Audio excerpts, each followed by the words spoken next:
Hello, thank you for joining us today on InSight. I'm Wendy Brokaw. Oregon election workers are quitting. Yes, the people that we count on to count our votes are leaving. A Reed College study showed that 1 in 3, that's 34% of Oregon County clerks, have either retired or resigned. What is going on? Who can we count on to count our votes? This is a phenomenon that is being repeated nationwide, and we need to understand what's behind it. Would you please welcome my guest, Brian Van Bergen. He is Marion County Elections and Recording Manager, and this is such a phenomenon. What's going on? It is hard to see it firsthand. It is hard for us to see our fellow clerks leave in droves. It is unfortunately the truth, though. We have many of our county clerks here in Oregon, like you just said, that have either retired or are about to retire or are just quitting. And it is something that is relatively new. We've not seen this mass exodus before in elections, and it is something that is impacting other states as well. It is something that our peers across the nation are seeing. Yes, it's a national phenomenon. Yeah. When do you think it started here in Oregon? Was there anything that sparked it? I think a combination of events. The COVID-19 pandemic had a significant impact on a lot of people. Clerks were one of those groups that were deemed essential. We came to work every day and did the business of recording documents, of managing elections, helping people with their passports, getting their marriage licenses processed. It's something that we kept doing, but many other people didn't have that interaction with humans still. So a lot of humans, in my view, lost a couple of years of their lives without a lot of personal human interaction. That was, I think, one of the triggers. Another one of the triggers is the growing distrust of elections in general in Oregon and nationwide. And a couple of those things bound together are and have been impacting elections offices across the country. It's people feeling like they were not able to come see what we were doing, and that was literally true for a couple of years, where we were not allowing people, or as many people, in to see our offices. What we like to do is be as transparent as possible. We in Oregon have always allowed the public to come watch what we do, but during the pandemic that did have to be curtailed a little bit. You know, we had to stay 6 feet apart. It's very difficult to cram a lot of people into a small place when they're all 6 feet apart. So some of that may have created some of the distrust. And then the growing use of social media really plays a big factor. If we as a society keep saying things that we wouldn't say to each other face to face, if we say nasty things to each other in social media, we will continue to go down this dark path of not trusting each other and being angry at each other all the time. If we can just get back to the place where we can have a conversation one-on-one, face-to-face, in a civil tone, I think that we will start turning this around and getting people to trust each other again. How are you going to address the number of people leaving the work of running our elections, including the election workers themselves, the people boots on the ground, a kind of anonymous crowd of people who've always taken pride in what they do and with the wheels of democracy, counting the votes and doing it accurately? They're leaving. And the Reed study, researchers said that Oregon is not immune to national politics. And I'm going to quote here, "Politics in Oregon has become increasingly polarized." It is certainly true. You're spot on. Both clerks and the election board workers that we have come in and work elections have felt the anger, felt the animosity, and have heard it firsthand how some of our fellow citizens don't trust what we do. And like you mentioned, some of these people have been doing this for years. We've had people that have worked for 30 years as an election board worker, counting on this opportunity to help their fellow citizens run elections. say enough is enough. I just can't stand it anymore. The constant threat of harassment has worn on some of our long-serving election board workers. Can you give us some examples? Because the researchers in this Reid report said that at least 1 in 5 people we interviewed had to pause, and they were either crying or had tears, but they were clearly upset over what had happened to them. There is a county clerk in Oregon that was physically affronted in their office, and it's not something that they want to broadcast because it is a personal, many people they hesitate to talk about what has happened to them, but it is painfully obvious that it has soured that clerk and has impacted how they interact with their citizens from then on. It is something that our team here in Marion County witnessed, with individuals threatening and blaming our staff for things that really don't happen in Oregon. Just last week, we had an irate customer voter, come into the office accusing us of forcing voters in Oregon to claim a political party on the outside of their envelope. And it turns out that is something that does happen in some states, never has happened in Oregon. So this angry voter was chastising our team and calling us fraudsters for something that doesn't happen in Oregon.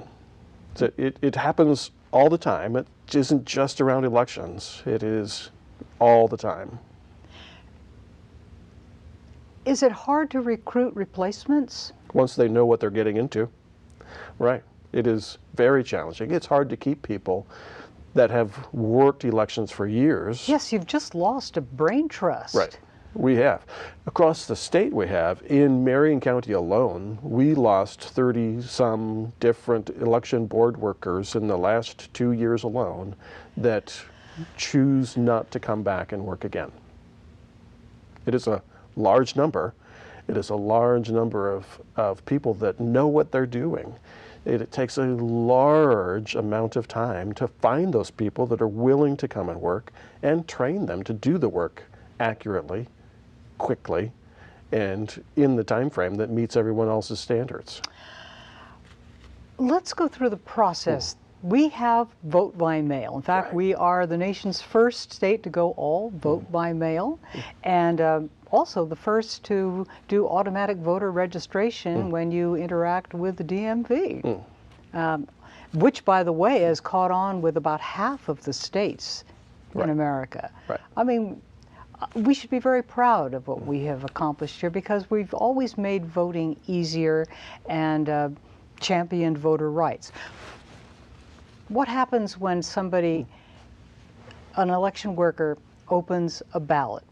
What's the first thing that has to happen? Let's just go through the process a bit. What actually does happen? We catalog every envelope that comes to us. So what first starts in our process, and it happens in every county in Oregon, is we make note of where that ballot came from. So we know whether that ballot was dropped off in a drop box, if it was mailed to us, or if it was handed to us over the counter. So the first thing we do is start the audit trail from that point. The next thing that we do, whether it's in Marion County or one of the other counties in Oregon, is check the signature on the outside of that envelope against one of the signatures that we have on file from that voter.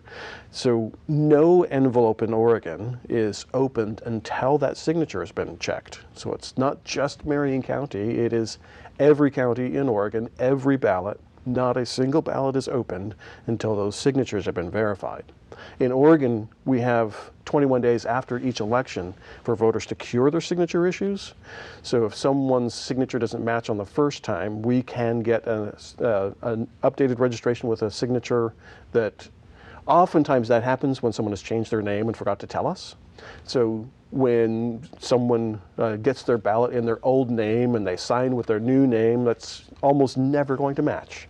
So those people in Oregon do have an opportunity to cure. So once those things cure, then that outside envelope is slid open. And we have teams of at least 2 people then extracting the contents of that envelope. So almost all the time there's a ballot in that envelope. In Marion County still uses the secrecy sleeve, which is optional in every county. So those teams will extract the contents. A ballot will be stacked on one pile. The secrecy sleeve will be stacked on another pile. And the outer envelope with that signature is stacked on yet another pile. So the signature envelope is kept for 2 years after each election. So anyone that wants to check to see what we did can go back to that envelope and check to make sure that we did what we were required to do. And we keep the ballot also for at least 2 years after the election. So those are all kept separate from that point on. None of those things will get married up again. So we know that Wendy Brokaw just voted by seeing that envelope. We have no idea yet at that point how she voted, because that ballot is then sent in a different direction. Where does it go from there?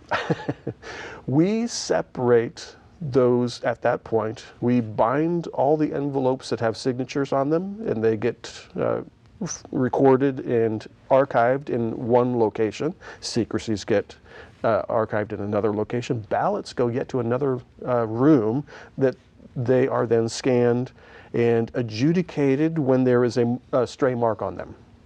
So if you found on your ballot that you wanted to vote yes on a measure and then changed your mind before you turned it in, and you scribbled off the yes and wrote a no, we have another set of at least 2 humans that adjudicate together to see if they can agree on what your choice really was. And in Oregon, we are a voter intent state, so we are required to capture what we think your actual intent was. So all of those things are adjudicated electronically. We never alter your actual ballot. So when we go back and audit after the fact, we actually go back to the original voted paper ballot and count all those compared to what we've pulled out of the system as its automated count. So it's a process, and it takes a little bit of time to describe how it works, but that's the general flow of how those ballots go through the building. Is there a bipartisan viewing audience of all this process going on? In Oregon, we allow participants, observers, to come watch the process from the beginning to the end. So if you wanted to come watch us check signatures or extract the contents out of the ballots or separate the piles or do the adjudication, citizens can come and watch that whenever they want, as long as there's room in the building. So Marion County is blessed with a very large space, so we can have a couple of people watch signatures being checked. We can have 3 or 4 people watch the extraction process happen. We can have 2 or 3 people watching the scanning and adjudicating of the ballots. Not all counties have that much room. So if you mosey down to Wasco County in the Dalles, they're actually in such a tight building, they have to do those in different floors of the courthouse. So they're moving product up and down. If you go across the river over into Dallas, into Polk County, they have an even smaller space. So they have very little room, but they are providing some of their citizens video or remote viewing. So if you go to the Polk County Courthouse, you might find yourself down in the commissioner's hearing room watching what happens on a camera. But in every county in Oregon, one way or another, you're able to watch that process. Then there is a final audit. What is that? Great thing that very few people in Oregon know happens. So after clerks certify an election, we tell the Secretary of State's office, this is our final numbers for all of the contests that we just counted, and we certify that these are the true and accurate numbers. The Secretary's office then randomly selects contests from within those that we certified and determines which precincts or which batches to audit, and then they tell us to go hand check, hand count those paper ballots that we have against the machine count that we provided as their certified count. And Marion County has a history of doing more than the minimum. So on this federal race or federal the primary that's coming up here in May and the general election that's coming up in November, we'll be asked by the Secretary of State's office to do 3 different contests. Marion County will likely do 4 or 5. What is the county's accuracy rate and Oregon's accuracy rate in its elections? Great question. You asked me to get that number. I don't have the number, but I do know how far off we were the last 2 elections that we processed. So the last 2 large elections that Marion County did in November of 2023 and May of 2023. So there was a special election in November of last year, and then what we call the special or district election in May of last year. We were off by 1 ballot in both cases, and it wasn't that we were off, it was a difference of opinion of what the boards thought one of those adjudicated ballots meant. So in November, there was a voter that made a stray mark, and the first team, the team's number that we certified, they decided that the voter meant one thing. The teams that looked at that the month later in the audit thought that that voter meant something different. And that was true in the other, in the May of 2023 election as well. So all the other numbers matched exactly, except for those 2 sets of numbers where the people didn't agree on what the voter meant. So your accuracy rate seems quite high. The accuracy rate is extremely high, and it's the human element in every case where we've seen is, well, we're human. We're not going to be perfect. But that's just exactly what happens if there is an error like that. The people looking for problems, the skeptics, jump on, apparently, and say that's an actual example, and get more people to distrust. It is really easy to misunderstand what we do when we use weird words. So we elections officials, we're notorious for using strange words that no one understands. When we say adjudicate, everyone in their minds thinks of a different definition for what adjudicate means. Or when we say duplicate, people get very worried, anxious about what we mean by duplicating. What we mean by duplicating is when we have a submariner in the South Pacific that only pops up to the surface once every 9 months, and that is their one and only chance of voting. They will be able to do an emailed ballot to us. Those emailed ballots look different than the ballots that you and I see when we get our ballots in the mail. So when those ballots come to us that are emailed from our military or overseas voters, we have to replicate their choices onto a paper ballot in our office to then run that paper ballot through our machines. So we have a team of 2, again, that are making that duplication. We never do alter the original that was sent to us. So we audit back to the original, but we make that first duplication. And in Marion County, that duplicated ballot is checked by a second set of 2 other humans to make sure that that first set of humans did the right thing. Well, thank you for that. I'm going to take my submarine and go all the way back to Right. You know, it's really interesting to me. People have ideas about the way things are. And how about this as an idea that you might have heard? Hand counts are more accurate than machine counts. What's your answer? Not a chance. I've added a lot of things in my day. Started back in 1st grade, and I was not good then. I can grab a piece of paper and a pencil, and I can add all day long, and I will not ever be as accurate as my calculator. Calculators are, by their very nature, exceedingly dependable. And that is the same with tally machines. In Oregon, we do not use voting equipment like a lot of our friends do in other states.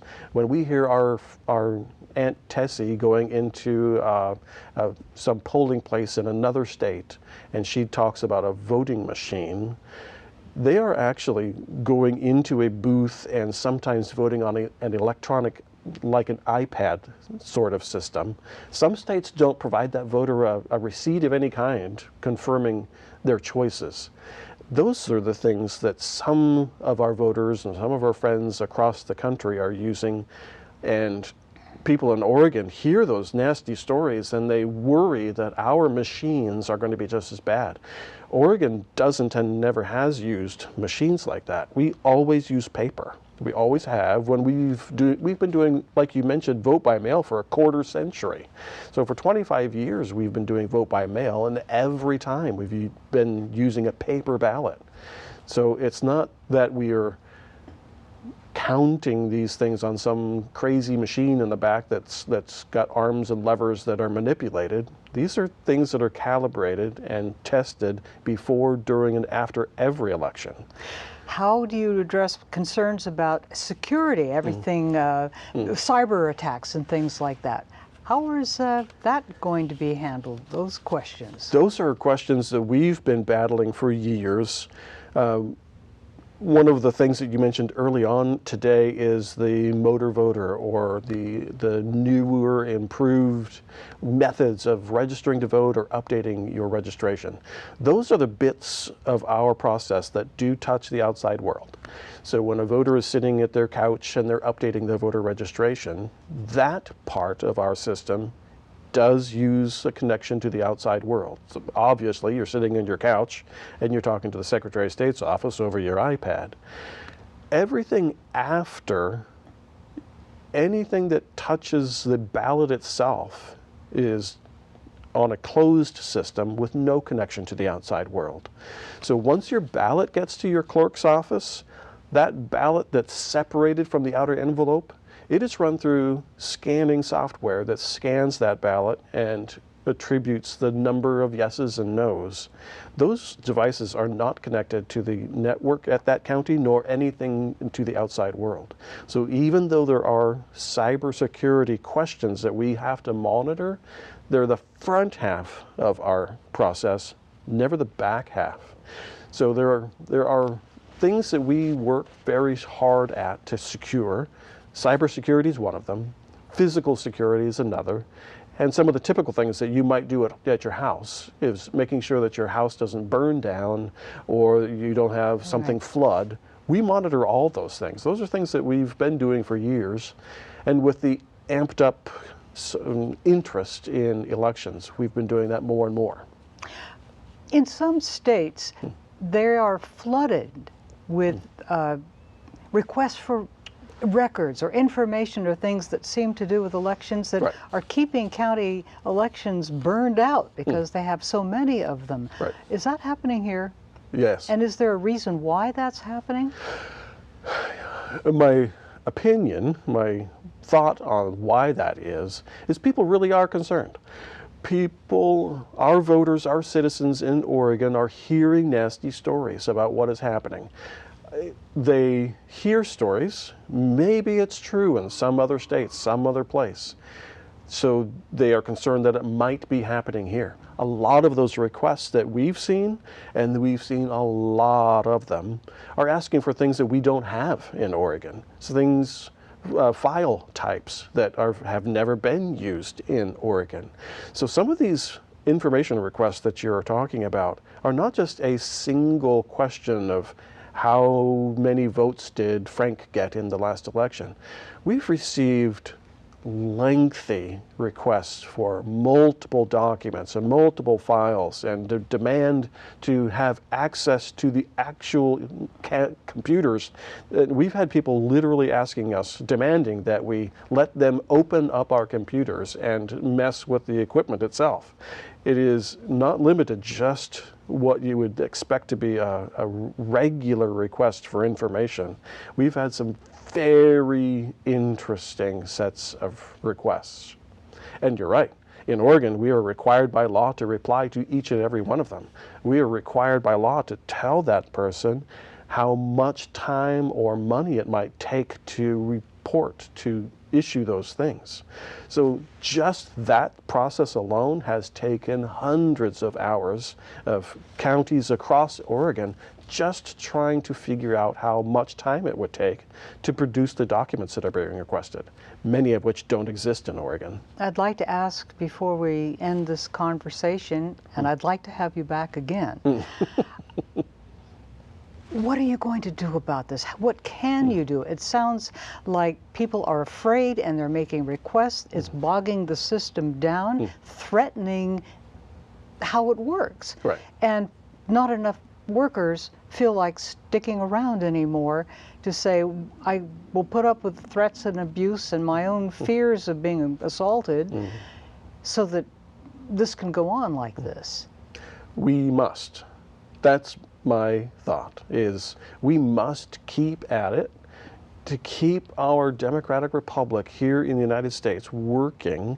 We must keep elections open, fair, honest, transparent. People need to be able to access their ballot. They also need to trust that how it's counted and presented in the final results is accurate. And people are being told not to believe us. What I recommend people do is come watch us. It is open for anyone to come do, and is in almost every case when someone comes to see the process personally, almost every time they walk away flabbergasted that someone would ever question, because of the number of safeguards, because of the number of redundancies, because of the number of people we have watching each other through the process. Most people that watch just are astounded, and many of them turn around and ask to help. And that's really what I think they need to do. I think people need to come watch. I think we need to start paying attention to our neighbors. Think more highly of our neighbors instead of someone 3,000 miles away that's saying that we're just awful, dirty, rotten scoundrels. I can't thank you enough for coming to InSight today to give us this much information. And I do love the Secretary of State's new campaign on its website. It says, bust the myths, get the truth. And there you can get all kinds of ways to help inform yourself about, is this real? Is this fact? Is this dis, or what's the new one, malinformation? It gives people the tools they need to sort things out. And of course, they can come visit you. We would welcome it. Brian Van Berger, Marion County Elections and Recording Manager, thank you so much for joining us today on InSight. And thank you for joining us. I'm Wendy Brokaw. We'll see you next time.